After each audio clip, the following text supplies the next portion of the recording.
क्या हमें याद है आज से करीब 300 साल पहले दिसंबर के महीने में गुरु गोबिंद सिंह जी का सारा परिवार धर्म की रक्षा और मानव कल्याण के लिए शहीद हुआ था। अगर हम इस महान कुर्बानी को भूल रहे हैं तो हमें याद होना चाहिए कि दुनिया में केवल और केवल गुरु गोबिंद सिंह जी निरंकार के भेजे हुए अकेली एक ऐसी महान शख्सियत है जो शहीद माता पिता के पुत्र और 4 शहीद पुत्रों के पिता कहलाई, जिन्होंने अपने पुत्रों की शहादत की खबर सुनकर आंसू नहीं बहाए बल्कि फख्र से कहा, इन पुत्रन के शीश पर वार दिए सुत 4 मुए तो क्या हुआ जीवत कई हजार। 25 दिसंबर के दिन सारा संसार क्रिसमस डे बड़ी धूमधाम से मनाता है, जो आजकल भारत में भी बड़े जोश से मनाया जाता है। पर इस उत्साह में हम यह बात भूल जाते हैं कि 20 से 28 दिसंबर विश्व भर में सबसे बड़ा शहीदी हफ्ता है। इसी हफ्ते गुरु गोबिंद सिंह जी का पूरा परिवार हम लोगों की खातिर शहीद हुआ था। दिसंबर का महीना खास तौर से यह हफ्ता सिखों द्वारा शोक के रूप में मनाया जाता है। इस समय सिखों में अनंत कारज जैसे खुशी वाले उत्सव नहीं मनाए जाते।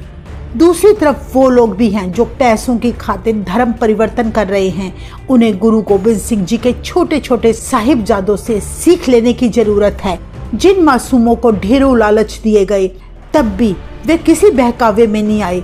उन्होंने शहीद होना ही चुना पर अपना धर्म नहीं बदला। आज हम इस वीडियो में गुरु गोबिंद सिंह जी के परिवार की दिसंबर के महीने में आने वाली शहीदी दिहाड़ों की तारीखें बताएंगे, साथ ही उस दिन क्या हुआ था संक्षेप में बताएंगे। ये शहीदी दिवस दिसंबर 2024 के हैं। इस साल बड़े साहिबजादों की शहीदी से पहले उनके दादाजी और सिखों के 9वें गुरु तेग बहादुर जी का शहीदी दिवस 6 दिसंबर को मनाया गया था। उस दिन दिल्ली के चांदनी चौक में गुरु तेग बहादुर जी ने हिंदू धर्म की रक्षा के लिए अपना शीश कटवा दिया, पर इस्लाम धर्म कबूल न किया। गुरु जी की इतनी बड़ी कुर्बानी ने उस समय सारे जहां को हिलाकर रख दिया था। तभी से गुरु तेग बहादुर जी को हिंद की चादर के नाम से पुकारा जाने लगा। 20 दिसंबर 2024 से वह दर्दनाक समा शुरू होगा जिस दिन से गुरु गोबिंद सिंह जी का सारा परिवार और उनके ढेरों सिंह शहीद हुए थे। 20 दिसंबर को गुरु गोबिंद सिंह जी ने अपने परिवार और सिखों समेत अपना आनंदपुर का किला हमेशा के लिए छोड़ दिया था, क्योंकि औरंगजेब और पहाड़ी राजाओं की लाखों की फौजों ने गुरु जी का किला घेर लिया। उनका उद्देश्य गुरु जी को किसी भी हाल में पकड़ना था। मुगलों की ये जंग 8 महीने तक चली। किले के अंदर रखा भोजन जब खत्म हो गया तो भूख प्यास से सिख मरने लगे। दूसरी तरफ मुगल फौजें भी 8 महीने तक लगातार लड़ कर थक चुकी थी। लाखों की तादाद में होने के बावजूद सच्चे पातशाह की मुट्ठी भर सिख फौज के आगे दुश्मन सेना किले में घुसने की हिम्मत न जुटा पाई। तब हार के औरंगजेब ने एक चाल चली। उसने संदेश भिजवाया कि गुरुजी आप किला खाली करके कहीं और चले जाओ। हम कुरान की कसम खाकर कहते हैं आपको और आपके परिवार और सिखों को कोई हानि नहीं पहुंचाएंगे। अंतर्यामी गुरु गोबिंद सिंह जी जानते थे कि यह भी उनकी चाल का एक हिस्सा है, पर सिखों की हालत देखकर उन्हें किला खाली करना पड़ा। गुरु जी परिवार समेत अभी कुछ ही दूर गए थे कि मौका पाकर अपनी आदत अनुसार मुगलों ने पीछे से हमला बोल दिया। कुरान की खाई सारी कस्बें भुला दी। तब गुरु जी के बड़े साहिबजादे बाबा अजीत सिंह जी व गुरु के सिखों ने उन मुगलों को वहीं काफी घंटे तक रोके रखा और गुरु जी आगे बढ़ते गए। 20 दिसंबर के दिन उस युद्ध में बड़े सारे सिंह शहीद हुए थे, पर उन्होंने गुरु जी व उनके परिवार को आंच न आने दी। इस साल सिख इतिहास में 21 दिसंबर का दिन परिवार विछोड़ा दिवस के रूप में मनाया जाएगा। सरसा नदी में अचानक बाढ़ आ जाने के कारण नदी पार करते समय गुरुजी का सारा परिवार 3 हिस्सों में अलग थलग हो गया। एक तरफ गुरु गोबिंद सिंह जी और उनके 2 बड़े साहिबजादे और कुछ सिख थे। दूसरे हिस्से में माता सुंदरी जी, माता साहिब कौर जी व कुछ सिख थे। तीसरे हिस्से में गुरु गोबिंद सिंह जी की माता गुजरी जी व 2 छोटे साहिबजादे थे।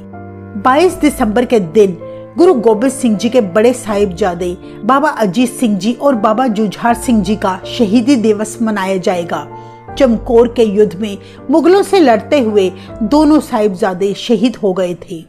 इस दिन गुरु गोबिंद सिंह जी साहिबजादों के साथ चमकौर की गढ़ी में आए थे, जहां मुगलों के सिपाही गुरु जी का पीछा करते हुए वहां आ पहुंचे। एक तरफ मुगलों की 10 लाख की फौज और दूसरी ओर गुरु गोबिंद सिंह जी, 2 बड़े साहिबजादे बाबा अजीत सिंह जी और बाबा जुझार सिंह जी और उनके 40 सिख। चमकौर का यह युद्ध दुनिया के इतिहास का सबसे खतरनाक युद्ध माना जाता है। केवल 40 सिखों ने 10 लाख सेना से मुकाबला किया। सोचने की बात है कितनी शक्ति प्राप्त थी उन गुरसिखों को।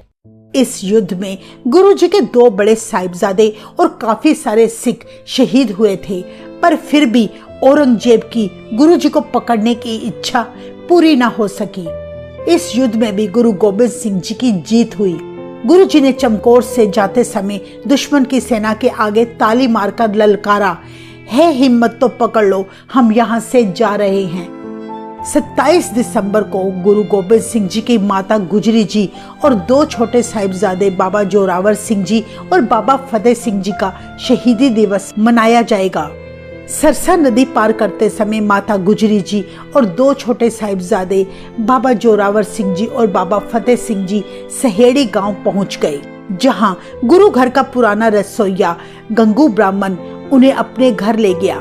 मौका पाते ही आधी रात को उसने माता जी के सिरहाने के नीचे उनकी पैसों की थैली चुरा ली और फिर उन्हें मुगलों के सिपाहियों से कैद करवा दिया। वजीर खान ने माता जी और छोटे साहिबजादों को दिसंबर के अत्यंत सर्दी के दिनों में सरहंद के एक ठंडे बुर्ज में कैद कर लिया, जहां उन्हें भूखा प्यासा रखा गया। सर्दी से बचने के लिए उनके पास कोई गर्म कपड़ा भी ना था।